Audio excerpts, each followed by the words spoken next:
بسم اللہ الرحمن الرحیم۔ شروع اللہ کے نام سے جو بڑا مہربان نہایت رحم والا ہے۔ ہر کسی کو جواب دینا ضروری نہیں ہوتا۔ بہت سی جگہوں پر واقعی دل بڑا کرنا پڑتا ہے، درگزر کرنا پڑتا ہے۔ ہر کوئی آپ کو نہیں سمجھ سکتا، نہ ہر کسی کو آپ سمجھا سکتے ہیں۔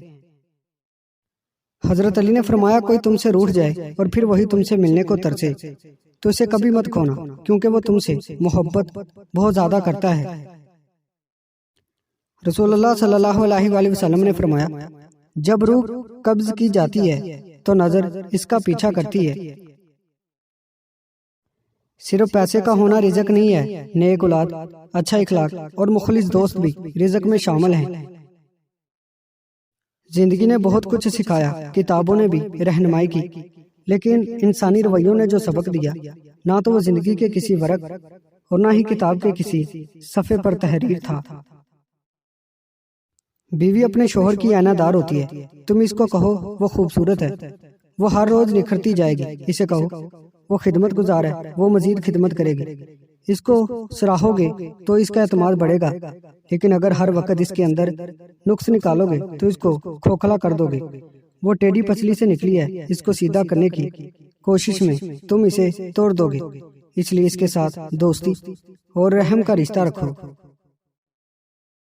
دکھ میں کبھی پچھتاوے کے آنسو نہ بہاؤ، کیونکہ تم وہ خوش نصیب ہو جسے اللہ نے آزمائش کے قابل سمجھا۔ خالی ضرورتیں پوری کرنے سے رشتے کبھی نہیں نبھتے۔ ضرورتیں تو آپ اپنے ملازمین کی بھی پوری کرتے ہو، ضرورتیں تو آپ ان کی بھی پوری کر دیتے ہو جن کو آپ جانتے تک نہیں۔ اصل چیز احساس ہے۔ جب تک احساس پیدا نہیں ہوگا، رشتہ نبھتا نہیں، گھسیٹا جاتا ہے۔ جو لوگ ٹھوکریں کھا لیتے ہیں وہ دل کے مشورے پر عمل کرنا چھوڑ دیتے ہیں۔ محبت کسی کے لیے اپنی جان قربان کرنا نہیں ہے، کیونکہ یہ جان تو اللہ کی امانت ہے۔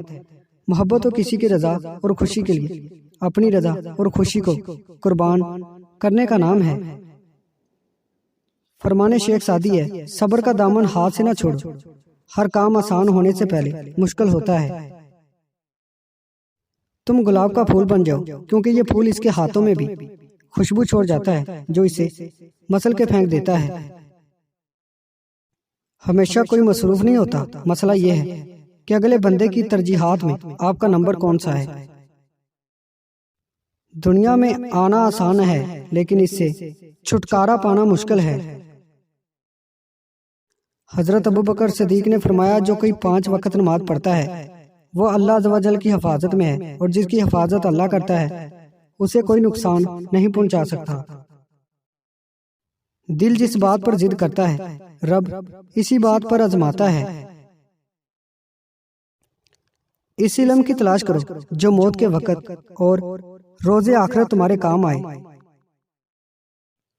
خوشی میں کوئی وعدہ نہ کرو اور جذبات میں کوئی فیصلہ نہ کرو۔ رسول اللہ صلی اللہ علیہ وآلہ وسلم نے فرمایا، رحم کرو، تم پر رحم کیا جائے گا، معاف کرو، اللہ تمہیں معاف کرے گا۔ اچھی بات سن کر عمل نہ کرنے والوں کے لیے ہلاکت ہے، اور جان بوجھ کر گناہ کر کے اس گناہ پر اصرار کرنے والوں کے لیے ہلاکت ہے۔ وہ ہمیشہ کنگال رہتا ہے جو اپنے کپڑوں سے یہ کام کرتا ہے کہ اپنے دامن سے اور آستینوں سے اپنا منہ پونچھتا ہے، حاجت کے وقت کپڑوں کو پیشاب کے چھینٹوں سے نہیں بچاتا۔ امید کرتا ہوں دوستو آج کی ویڈیو آپ کو پسند آئی ہے۔ ویڈیو پسند آئی ہے اس کو لائک کریں، ہمارے چینل کو سبسکرائب کریں، اور ساتھ ہی ہمارے فیس بک پیج کو لائک کرنا مت بھولیے گا۔ شکریہ۔